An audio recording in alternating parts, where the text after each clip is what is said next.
दोस्तों, क्या आपको पता है कि यदि आपका कमर में अगर आपको चोट लग जाए या आपका रीढ़ की हड्डी में अगर आपको चोट लग जाए या आपका स्लिप डिस्क हो जाए, आपको साइटिका की प्रॉब्लम स्टार्ट हो जाए, तो भी आपको नपुंसकता हो सकता है इसके कारण से। मैं अक्सर पेशेंट को ये कहते हुए सुनता हूँ कि डॉक्टर साहब, मेरा अंदर कोई भी प्रॉब्लम नहीं थी, लेकिन जब से मुझे ये साइटिका की प्रॉब्लम स्टार्ट हुई या स्लिप डिस्क हो गया, मेरा रीढ़ की हड्डी में चोट लग गया, उसके बाद से मुझे सेक्स प्रॉब्लम स्टार्ट हो गया। तो ऐसा क्यों होता है कि स्लिप डिस्क होने के बाद, कमर में चोट लगने के बाद या रीढ़ की हड्डी में चोट लगने के बाद सेक्स प्रॉब्लम स्टार्ट हो गया? ऐसा क्यों होता है किसी में? तो आज हम लोग इसी टॉपिक के ऊपर बात करने वाले हैं और होम्योपैथिक ट्रीटमेंट के जरिए कैसे इसे हम लोग ठीक कर सकते हैं, ये भी हम लोग जानेंगे।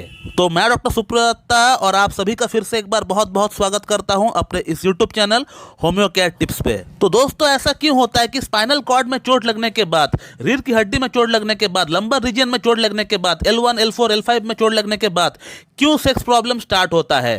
तो दोस्तों, ऐसा इसलिए होता है क्योंकि हमारा दिमाग से, हमारा ब्रेन से, हमारा सेंट्रल नर्वस सिस्टम से ऐसी बहुत सारी मसल निकलती है, ऐसी बहुत सारे नर्व है जो कि हमारा रीढ़ की हड्डी से होते हुए, कमर से होते हुए लिंक तक पहुंचता है, वहां तक सिग्नल पहुंचने का काम करता है। तो जब भी वहां का कोई मसल को चोट पहुंच जाए, दब जाए, कुचल जाए, तो सिग्नल में एक रुकावट पैदा हो जाता है। आपका ब्रेन से जो सिग्नल जाता है अंडकोश तक, उसमें रुकावट पैदा हो जाता है, जिसके कारण से क्या होता है, आपका अंदर सेक्स डिजायर होने के बावजूद भी आप जब भी परफॉर्म करने के लिए जाते हो तो उसमें इरेक्शन नहीं आता है कई बार। या कई बार जो ऐसे भी पेशेंट हम लोग देखे हैं कि जो स्पर्म काउंट है, जो स्पर्म मोटिलिटी है, वो खराब हो गई है। और हमारे बीच मैक्सिमम लोगों को तो पता ही नहीं चलता है कि इस तरह का चोट लगने के कारण से भी इरेक्टाइल डिस्फंक्शन का प्रॉब्लम हो सकता है। और वो यहाँ वहाँ का लिंक के अंदर ब्लड फ्लो बढ़ाने वाली मेडिसिन खाते हुए रहते हैं, जिससे उनका प्रॉब्लम में कोई भी फर्क नहीं पड़ता है। क्योंकि ये जो केस है, ये न्यूरोजेनिक इरेक्टाइल डिस्फंक्शन का केस है, और न्यूरोजेनिक इरेक्टाइल डिस्फंक्शन का केस के भीतर ब्लड फ्लो का मेडिसिन आप लाख रुपया का खा ले, लेकिन फिर भी आपका यह प्रॉब्लम ठीक नहीं होने वाला। क्योंकि यहाँ पे ब्लड फ्लो का कोई मामला ही नहीं है, यहाँ पे दिमाग से सिग्नल का मामला है, सिग्नल में रुकावट है, तो उसको ठीक करना पड़ेगा, ना कि ब्लड फ्लो यहाँ पे ठीक करना है। तो जब भी मेरे पास कोई पेशेंट आता है सेक्सुअल प्रॉब्लम के रिगार्डिंग, और जब मैं उनका केस टेकिंग करता हूँ, मैं हमेशा इस बात पर फोकस करता हूँ कि कहीं पेशेंट को साइटिका की कोई प्रॉब्लम तो नहीं है, या फिर उनको कोई स्लिप डिस्क की प्रॉब्लम तो नहीं है, या स्पाइनल में कोई प्रॉब्लम तो नहीं है, पीठ में कोई दर्द तो नहीं है। मैं हमेशा इस बात पर फोकस डालता हूं। और अब सवाल आता है कि क्या होम्योपैथिक ट्रीटमेंट के जरिए इन समस्याओं को ठीक किया जा सकता है? तो मेरा आंसर है, बिल्कुल ठीक किया जा सकता है। बल्कि होम्योपैथी ही एकमात्र एक ऐसी पैथी है जो इस तरह का न्यूरोजेनिक इरेक्टाइल डिस्फंक्शन की समस्या को बढ़िया तरीके से ठीक कर सकता है। लेकिन होम्योपैथी में इस प्रॉब्लम के लिए कोई भी फिक्स मेडिसिन नहीं है।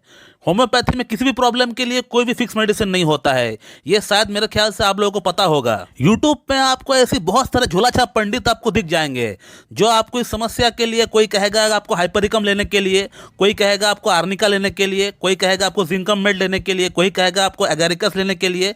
लेकिन दोस्तों, आपको किसी का बात भी नहीं सुनना है। अगर आपको ये समस्या है, न्यूरोजेनिक इरेक्टाइल डिस्फंक्शन है, तो आपको सीधा किसी एक अच्छी क्लासिकल एमडी होम्योपैथ के पास जाकर ही उनके अकॉर्डिंग ही आपको मेडिसिन खाना है। यूट्यूब वीडियोस देखकर अगर ट्रीटमेंट करेंगे खुद से, तो आपका जिंदगी में प्रॉब्लम सॉल्व नहीं होने वाला है। इस बात को आप लिख लीजिए। ये जो आप पेशेंट का स्क्रीनशॉट देख रहे हैं, इस पेशेंट को भी स्लिप डिस्क होने का कारण से न्यूरोजेनिक इरेक्टाइल डिस्फंक्शन उत्पन्न हुआ है, और इसने भी कई दिनों तक इन्होंने जो है सेल्फ मेडिकेशन किया। यूट्यूब वीडियोस देखकर, उनका वीडियोस देखकर इन्होंने मेडिसिन खाया है, लेकिन उन मेडिसिन को खाने के बाद इनको 1% भी इनको फायदा नहीं पहुंचा। उसके बाद इनको लगा कि कहीं ना कहीं एक बार मुझसे कांटेक्ट करना चाहिए, ऑनलाइन कंसल्ट करना चाहिए।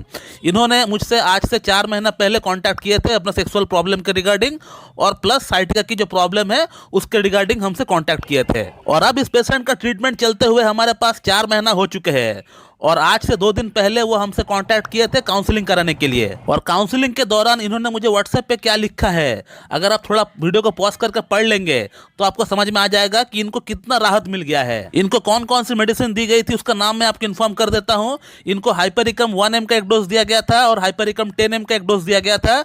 उसी के साथ हमने नेफेलियम को हमने इस्तेमाल किया है। नेफेलियम 0/1 से हम लोग LM पोटेंसी से स्टार्ट किए थे, और उसके बाद हम लोग जो नेफेलियम का पोटेंसी को धीरे धीरे बढ़ाते गए, 0/10 सेशन तक इनका प्रॉब्लम पूरी तरह सॉल्व हो गया है और अब इनको कमर में भी कोई दर्द नहीं है और इनका इरेक्टाइल डिस्फंक्शन का जो प्रॉब्लम था वो भी पूरी तरह सॉल्व हो गया। इनका न्यूरोजेनिक इरेक्टाइल डिस्फंक्शन पूरी तरह सॉल्व हो गया, इनका केस भी क्लोज हो गया। तो होम्योपैथी में हर तरह का हर एक सेक्सुअल प्रॉब्लम का बहुत ही बढ़िया इलाज है, लेकिन वो इलाज संभव तब हो पाएगा जब आप किसी एक अच्छी डॉक्टर के पास जाकर उनके सामने बैठकर उनको केस टेकिंग पूरी तरह देकर जब आप इलाज लेंगे तभी ये संभव हो पाएगा।